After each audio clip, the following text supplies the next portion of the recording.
Let's get the man himself on to talk a little hockey with us. Joining us from The Athletic, Charlie O'Connor. Charlie, how you doing, man? Hey guys, thanks for having me. Oh, thanks for coming on. I'm glad we got some hockey back to be able to talk to you a little bit. Can you tell us about this last crazy week that went from a potential positive test to people going on the list to games being stopped? What happened here? Yeah, it's been a weird, scary time around the Flyers. Obviously, I'm certainly not in the locker room anymore, but yeah, it was a wild last couple weeks.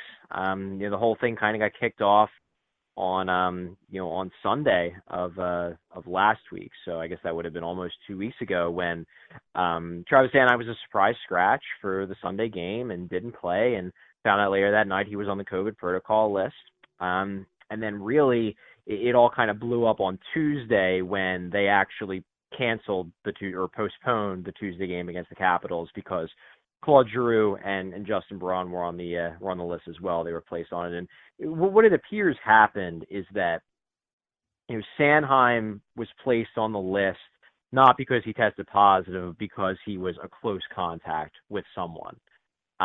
He actually never tested positive, for COVID-19. He ended up coming off the list 7 days later. So that ended up just being out of an abundance of caution. But, whatever his close contact was, it clearly didn't infect him, but it appears that it infected Claude Giroux and Justin Braun, and then went through other members of the team because, Alain Vigneault confirmed a few days ago that Claude Giroux did test positive. I know that, at least as recently as a couple of days ago, that Justin Braun was still in quarantine in Washington, which is where all this, took place.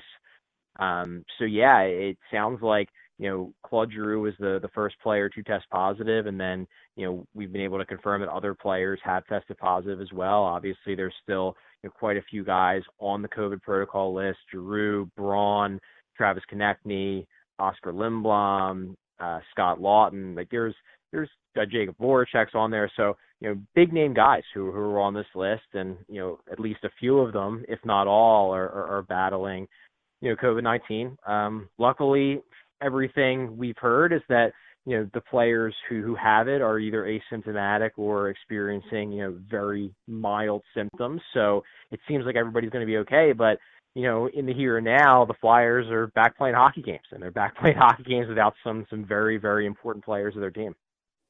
On top of that, though, they're back playing hockey games they're about to make a cross-country trek to Lake Tahoe. Is anybody within the organization or are the players talking about how this was not a wise decision to begin with, and now trying to figure out why they're still going out there when the idea originally, the way they set up the season, was to have teams in their own kind of mini pods of geographic regions?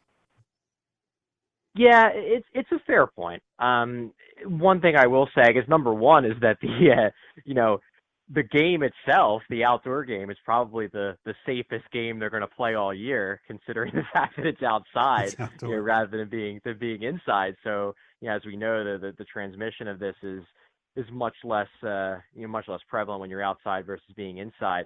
I think it's a fair point, to wonder if traveling across the country is the best move. That said, they go in a chartered flight. They're basically going to be only around the team, team personnel, things like that, and they're around those people, at the rink, at the practice facility anyway. So I do trust that, they do as much due diligence as they possibly can to make sure that there aren't any outside contacts, when they're on road trips, when they're at home, when they're at the practice facility, when they're on this flight and whatnot. Like, it's not like they're going on commercial air to fly to Lake Tahoe. But yeah, I mean, it maybe isn't necessarily the best look to have the Flyers flying across country, considering the fact that they created these divisions to limit travel. But in the end, it's a money game, and this is, they obviously can't have fans in the stands for the most part this season, and this Lake Tahoe is a made-for-TV event. There's one game being played on Saturday. The Flyers are playing on Sunday. It's a very very picturesque locale. It's going to have some great shots for television, and the NHL clearly is trying to keep their television partners happy, and the Flyers are willing to participate. So that's where we're at. You talk about great shots for television. They've never obviously had a rink on a golf course. It looks beautiful though from the pictures. It really does. I mean, just picturesque with the mountains in the background and the rink. It's going to be spectacular in terms of a production value, you would think, right? Oh, absolutely. This is the kind of thing that you couldn't do. You could really only do it this year because the way these outdoor games have worked, they've kind of turned into, obviously there's a television element. A lot of the games are nationally televised, but the bulk of the money that is made from these games is, based on the fact that they can just sell tickets. They can sell so many tickets. You can put a game in a football stadium and have way more tickets sold than you can sell in a hockey stadium just because the football stadium is bigger. So they turned into, that was the main source of revenue for these games. Well, obviously they can't do that now because we're in the middle of a pandemic. So how do you make up for it? Well, you put games in a place where normally you wouldn't put them there because it's not like they're going to be able to build a stadium on a golf course that can seat 20,000 people or even more. But you can sort of do a back to the roots type of thing when you don't have to worry about seating, where you can sell this whole Mystery Alaska concept of, we're playing outside and we're playing in nature, and then turn it into a production more than trying to sell tickets and put people in the seats. So that was clearly the pivot they made, and I do think it's going to be a beautiful production. You look at the pictures, as you said, they're gorgeous. It really does seem like it's going to be a beautiful setting, and it'll be a cool game. I'm sure the players they're getting to play in it, on all four teams are really looking forward to it. It should definitely be fun to watch, and I mean, let's talk about back on the ice. They did get back on the ice last night. Obviously, they were as shorthanded as we talked about. They came out firing, though. They struck early, ended up going to overtime with a tie, lost it in overtime. What'd you see out of the team coming off the long layoff last night? I like their effort. I certainly I wasn't sure exactly what to expect, considering the fact they hadn't played since the previous Sunday. They'd only had a few short practices before the game. They came out, as you said, they came out firing. They came out with energy. They were on the forecheck. They were on their skates. I think as the game progressed, the lack of sharpness started to show itself a little bit more, especially in the second period. And the way that their lineup is set up right now, they're missing so many quality forwards that they really only have the ability right now to roll two lines out of their four that are completely full of clear-cut NHLers. Their first line is a legitimately good first line. You have James Van Riemsdyk, who's having a great year, Sean Couturier, who won the Selke last year, and then Joel Farabee, who's having what looks like a breakout season in his sophomore year. That's a perfectly good line. Then you have Kevin Hayes, who legitimate second-line center, and he's got Michael Raffl and Nick Aube-Kubel alongside him. Both of them are good fourth-liners. They're ideally not on your second line, but okay, that's an NHL caliber line. And then your bottom two lines have guys like Andy Andrioff and David Kasha and Samuel Morin, who's trying to learn a new position.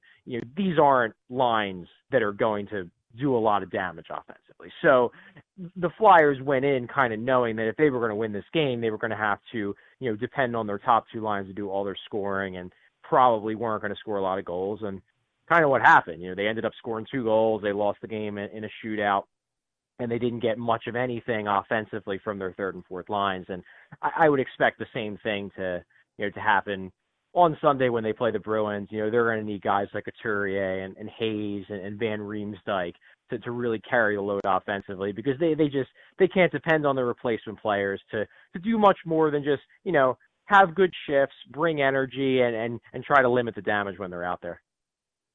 You talked about the offense. My concern, though, is not necessarily with the offense; it's with the defense. We know about the retirement with Niskanen. It doesn't seem like they replaced him, but I think that it seems to me like the problem on defense is bigger than just that retirement. Do the Flyers see a fix in-house, or do they think that there might be a move at some point during the season to kind of shore up that defense? Yeah, I think there will be a move at some point. My expectation is that around the trade deadline, and obviously it'll depend on who's available. The players who are going to be available at the trade deadline don't necessarily reveal themselves until closer to the trade deadline, because that's when you figure out which teams, are out of playoff contention and which teams are looking to sell. But I would expect Chuck Fletcher, the Flyers general manager, to be fairly aggressive in looking for, a rental defenseman who can play on the first or second pair if one is available. I think he knows. I think that the team knows that, right now the Flyers have 3 legitimate top 4 quality defensemen that can play on your first or second pair. They have Ivan Provorov, they have Travis Sanheim, they have Phil Myers. And they don't really have a fourth guy. That fourth guy was Matt Niskanen. Matt Niskanen obviously retired. They can plug in Shane Gostisbehere, and he's performed admirably, I'd say, but he's ideally not a guy who's playing on your first pair. They tried Justin Braun there before he was placed on the COVID list, and he didn't look that great there. Eric Gustafsson's been rough, although I do think the last few games he's been a bit better, but he had a really rough start to his tenure in Philadelphia. Robert Hayes, a third pair defenseman. So I think they know they need another guy if they want to actually go into the playoffs and try to take a run at the Stanley Cup. Now, who that guy's going to be, I don't know. It depends on who's available. It depends on cost and things like that. But let me put it this way, I would be surprised if they get through the trade deadline without making some sort of, and I'm not saying they're going to get a superstar, but I would be surprised if they don't make some sort of add on the back end to shore up the defense going into the playoffs. Based on the sample size that we've seen so far, is this Flyers team capable of doing what they did towards the end of last season? Is this a team, if you add one more piece, that can be the number 1 or number 2 seed going into the playoffs and make a real run? It's tough to say. I think from a talent standpoint, yes, I think they could. So far this season, maybe they haven't played like a team that looks one piece away. They've definitely struggled a bit in terms of their team defense, especially over the first couple weeks of the year. It's gotten better recently. Now obviously they have, a bunch of guys out due to COVID protocol. They definitely missed Sean Couturier for the few weeks that he was out with his injury. So I don't think that team has shown up yet. But that doesn't mean it can't show up later. They really haven't been at full strength all season. They had the short camp. They were still trying to shore up certain elements of their games to be playing their best. And, the first half of this season, especially a season that's weird as this, you're really just looking to win games and put yourself into a position to get in the playoffs. The style points don't matter as much. What matters is that when you hit the final month and a half of the season going into the playoffs, are you playing your best hockey? And the Flyers have time to get to that point. Now, might they continue to struggle and maybe not be playing well enough for you to think that they're one piece away by the time, April rolls around? Certainly possible. They definitely need to figure some things out, and they need to click, and they need to be adhering to Vigneault's system better than they have so far. But I think they have the talent to be that team. They just have to go out there and play like that team and justify, Chuck Fletcher, pulling into the draft pick pile and trading away a few prospects to get them help. They have to play better. They have to play, as more of a cohesive unit. And I do think they were making some strides in that area before this COVID situation hit them, unfortunately. When they get those guys back, when they get guys like Claude Giroux and Jake Voracek and Travis Konecny back, you would hope that they continue to make strides and trend in the direction of becoming the kind of team that can make a real run, because I think they have the ability, but having the ability is only part of the equation. You have to execute, and you have to give that kind of effort on a nightly basis. And so far, I haven't seen it, but I'm not going to say that means that they can't deliver it more often as the season progresses. Charlie, always appreciate the time you give us. Look forward to following your work at The Athletic and having you back on as the season goes forward. Take care of yourself, man. Yeah, you too, guys. Thanks for having me.